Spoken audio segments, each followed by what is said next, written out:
কুয়োতে ঝাঁপ দিয়েছিল। 7টা রানী 7টা গেট, একটা রাজা 7টা গেট। আচ্ছা, রাজবাড়িতে বানিয়েছিলেন রাখাল চন্দ্র চক্রবর্তী। রাজবাড়ি বানিয়েছে রাখাল চন্দ্র চক্রবর্তী। গড় পঞ্চকোট। হ্যাঁ, ভারতের পশ্চিমবঙ্গের অন্তর্গত পুরুলিয়া জেলার পঞ্চকোট পাহাড়ের কোলে অবস্থিত বহুল প্রচলিত ইতিহাস বিজড়িত এক প্রত্নস্থল। আগের ভিডিওতেই আমি দেখিয়েছিলাম বরন্তিতে কাটানো আমাদের সেরা অভিজ্ঞতা সম্পন্ন এক রিসর্টের রিভিউ। সকাল সকাল ব্রেকফাস্ট সেরে ওখান থেকে বেরিয়ে সুন্দর মসৃণ পিচের রাস্তা, দুপাশে গাছের সারিকে একে একে পিছনে ফেলে আমরা পৌঁছালাম গড় পঞ্চকোটের কাছে। পুরুলিয়া ভ্রমণকালে গড় পঞ্চকোট যাননি এমন পর্যটকের সংখ্যা একেবারে নগণ্য, তাই সেদিক থেকে আমরা এই ইতিহাস বিজড়িত স্থানকে আমাদের গন্তব্যস্থলের মধ্যে অবশ্যই রেখেছিলাম। লোকমুখে শোনা যায় প্রায় 12 বর্গমাইল এলাকা জুড়ে বড় পাথরের পরিখা দিয়ে ঘেরা ছিল এই মূল দুর্গটি। যদিও অধিকাংশ স্থাপত্যগুলি বর্তমানে প্রায় ধ্বংসপ্রাপ্ত বা অবলুপ্তির পথে। এই স্থানে বেশ কয়েকটি মন্দির রয়েছে, তার মধ্যে অন্যতম হল পঞ্চরত্ন মন্দির, যা পঞ্চরত্ন টেরাকোটা নির্মিত দক্ষিণ ও পূর্ব দুয়ারের এক রাস মন্দির। মন্দিরের গায়ে ফুল ও আলপনার নকশা যেমন রয়েছে, তেমনি খোল করতাল বাঁধনরত ও নৃত্যরত মানব মানবের মূর্তিও পরিলক্ষিত হয় কিছু কিছু অংশে, যদিও আজ সেগুলি প্রায় ধ্বংসের পথে। এখানে আসতে গেলেই এই পঞ্চকোট পাহাড়ের যে অপূর্ব সুন্দর এক প্রাকৃতিক শোভা দেখা যায়, তা সত্যিই মনকে বড়ই আনন্দ দেয়। ওইখানকার এক ক্ষুদে বাসিন্দা, নাম অজয় কৈবর্ত, ক্লাস 5-এ পড়ে।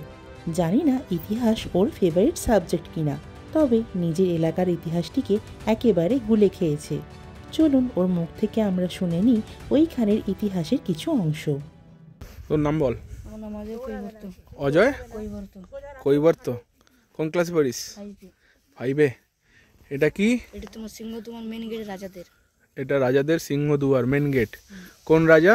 দামোদর শেখর সিং দেও। দামোদর শেখর সিং দেও। আচ্ছা, আর ওখানে কুয়োটা আছে যেখানে 7টা রানী কুয়োতে ঝাঁপ দিয়েছিল। ওখানে কুয়ো আছে যেখানে 7টা রানী ঝাঁপ দিয়েছিল।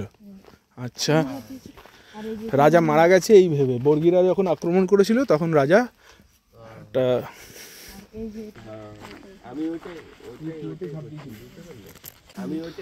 এই কুয়োতে ঝাঁপ দিয়েছিল।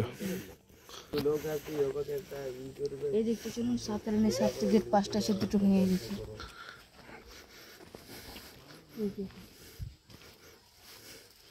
7টার মধ্যে 5টা আছে।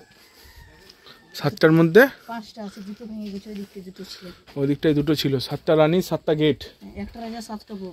আচ্ছা,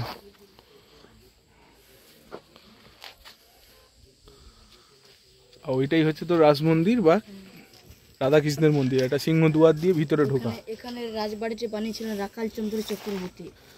রাজবাড়ি বানিয়েছে রাখাল চন্দ্র চক্রবর্তী, ও, যার জন্ম ঝালদায়।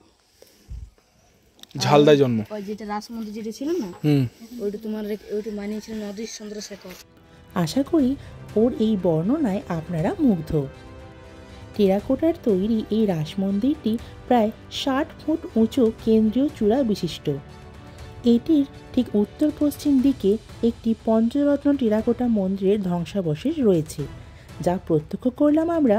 বর্তমানে যার 4টি চূড়া নিশ্চিহ্ন হয়ে গেছে ও মধ্যিখানের শুধুমাত্র 40 ফুট উচ্চতা বিশিষ্ট একটি চূড়ায় অবশিষ্ট রয়েছে।